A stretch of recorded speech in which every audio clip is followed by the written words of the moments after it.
The Legend of Durian.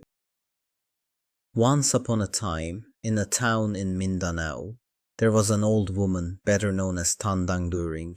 She lived at the foot of a mountain.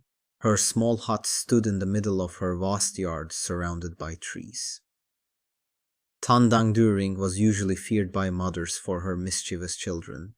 They said that she was a witch, so she should be avoided.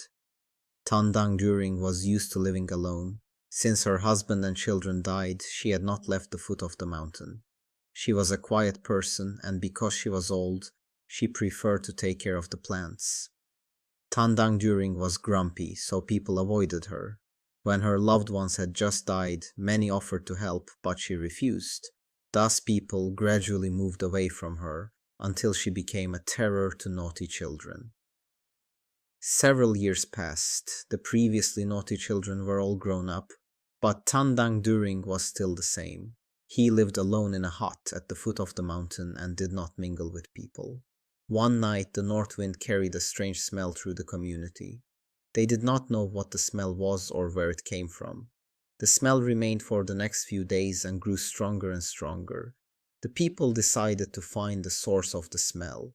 They decided to go to During's hut when they were sure that was where the smell was coming from.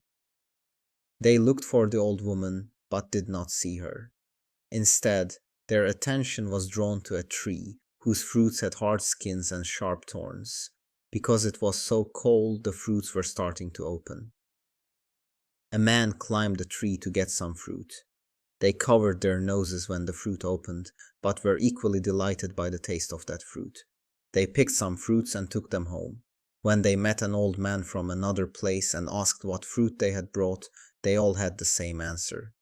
"That is the fruit of During's plant," they said.